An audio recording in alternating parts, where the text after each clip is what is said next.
Like most Windows fans and Microsoft enthusiasts, I have plenty of PCs around my house. So one day after learning about the ability to install Windows 10s, I dug up an old HP NVIDIA V7 laptop out of my closet so I could try out the new Microsoft operating system. Since the age-old 500GB HDD and the not-too-powerful AMD A8 processor on the NVIDIA V7 were not doing much for me, I recently decided to revisit this device, open it up and transform the old laptop into a modern Windows 10s work machine. Here is more on the upgrade process and the story of Windows 10s in my life. Upgrading the laptop of all things, it is important to note that my HP NVIDIA V7 comes equipped with a dual HDD bay.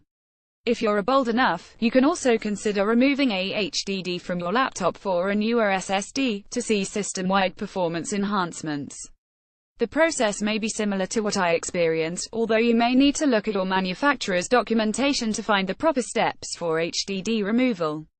Since I knew I would only be downloading small-sized apps from the Windows Store in Windows 10s, and saving large files to my OneDrive for cloud storage, storage space was not important to me in the upgrade process.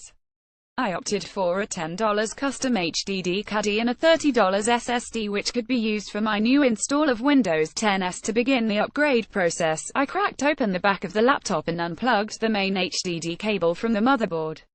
Next up, I placed the SSD into its caddy in the secondary bay and guided and plugged that data cable for the SSD into the main HDD connector on the motherboard.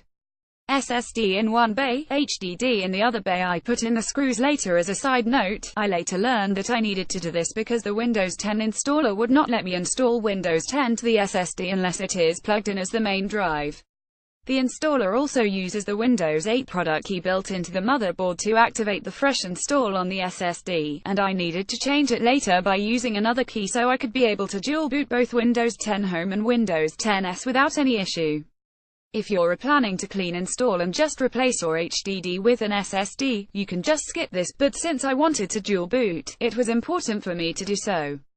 Anyway, with everything closed up and in place, I went into the BIOS and put the right settings into place for a fresh Windows 10 install. Using my Windows 10 install USB drive, I then installed Windows 10 to the SSD. I did have to clean the drive before I proceeded, though, and I accomplished this by opening CMD prompt from the install screen, Shift F10, running disk part, listing the disks, and running the clean all prompt. With the install done and all drivers installed, I headed back under the laptop and switched the cables back into their original place. I plugged the SSD back into the Drive 2 bay on the motherboard and the HDD into the Drive bay 1 on the motherboard. This allows me to dual boot and select the Windows 10s drive as the second boot, which I preferred since I had plans to remove it again later. Cleaning the drive and installing Windows 10 Pro. The first impressions in Windows 10s after the clean install of Windows 10. I ran the Windows 10s installer and upgraded the OS on the SSD to Windows 10s. I specifically choose to install Windows 10s over Windows 10 Home Pro since I wanted to see how the lightweight OS would handle my workload on an older processor and a not so modern laptop. Anyway, all drivers were working correctly, network, sound, webcam, etc. from a fresh install of Windows 10s. With that making me happy, my first instinct was to try out my accessories and peripherals. Windows 10s recognized my iPhone, my Nokia 6, and many of my other USB accessories and devices without any issue. It even recognized my printer, installing the drivers for it without any lag. I was a bit worried that Windows 10s would not let me use my laptop plugged into an external monitor, but the two worked without issues within the first days. Windows 10s initially performed for me in just the same way that a similar install of Windows 10 Home on an SSD would. The laptop was much snappier than before and I felt as though I suddenly had a new PC. Even with the older AMD A8 processor, I noticed no issues with the OS itself. Just as I hoped, everything was smooth and running just as they would on a PC with an Intel CPU. After all, Windows 10s is just the same old Windows 10, but without the ability to install .xwin32 applications. Windows 10s on HP laptop day-to-day use in the long run, coming from using regular Windows 10 and mainly Firefox or Chrome as my web browser of choice, I felt a bit trapped with Windows 10s and Microsoft Edge. Edge is still a very good browser, but after more than a week using Windows 10s, I felt as though it was just slightly holding me back from my job and writing duties here at ONMSFD.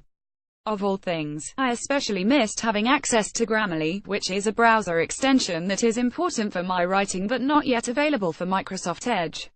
Yes, I was able to turn the laptop into a work machine and multitask with multiple other tabs open, but the performance did not feel the same.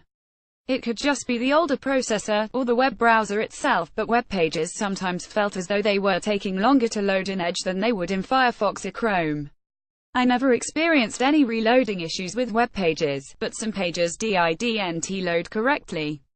I had many issues with Feedly, which threw a weird error code at me whenever I tried to load up an RSS feed. Windows 10s. Fortunately, Windows 10s still includes Internet Explorer, which is rather weird given that Microsoft is pushing Edge as the next generation browser. I found the multitasking experience to be the same on Internet Explorer, but I did feel as though more sites loaded without issue. This is a good thing for Windows 10s, as IE is a good backup to have when Edge fails. But it's not to say that Windows 10s or Microsoft Edge are bad things. My favorite websites such as Twitter, Facebook, Reddit, and other popular websites like YouTube still loaded very quickly and without issue in Edge.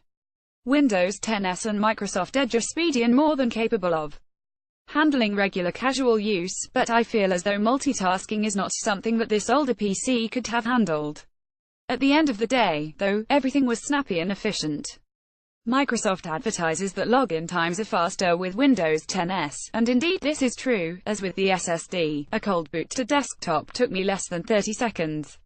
While things across the OS such as menus and other areas of the interface were quicker and felt light on the processor, Edge remained the Achilles heel for me. Absent performance. The good thing about Windows 10s is the Windows Store and the way apps work on an older device like my HP DV7. Compared to Windows RT, Microsoft's last venture with a Windows Store-only OS, there are plenty of modern apps which allowed me to fill the gap when Edge would not cooperate. For instance, when Feedly gave me problems in Edge, I downloaded Next Gen Reader, and when I felt frustrated with Instagram or Twitter from the web, I downloaded the Instagram and Twitter apps. All in all, apps in Windows 10s don't take up very much space, and are speedy, fast and load up quickly on an SSD with Windows 10s since SSDs are optimized for speed, and Windows 10s eliminates background tasks which may bog the system down. Everything is streamlined and fast, and the average user will notice this over time. Oh, and there's also the added benefit of having OneDrive built right into the OS, which allows the user to save my files directly to the cloud without taking up space on the SSD. Nope, stuck with a Store and Edge at the end of the day. I feel as though installing Windows 10s to this older HP Envy DV7 was not a mistake for me. I was always curious about the Windows 10s operating system, and I am glad to have had the chance to try it out. Although Edge may be a bit slower on older hardware, installing Windows 10s to an SSD is a great option for older laptops, and it will definitely breathe new life into a device which is otherwise gathering dust. With Microsoft is now allowing Windows insiders to try out the Office apps in the Windows Store, I'm sure Windows 10s will be more mainstream in the future. But for now, I'm just keeping it on this test machine. But it's not to say that Windows 10s or Microsoft Edge are bad things. My favorite websites such as Twitter, Facebook, Reddit, and other popular websites like YouTube still loaded very quickly and without issue in Edge. Windows 10s and Microsoft Edge are speedy and more than capable of handling regular casual use, but I feel as though multitasking is not something that this older PC or Windows 10s could have handled. At the end of the day, though, everything was snappy and efficient. Microsoft advertises that login times are faster with Windows 10s, and indeed this is true, as a cold boot to desktop took me less than 30 seconds. While things across the OS such as menus and other areas of the interface were quicker and felt light on the processor, Edge remained the Achilles heel for me. Tweet this, Facebook share on Reddit, post to Pinterest. Further reading: HP, Windows 10s.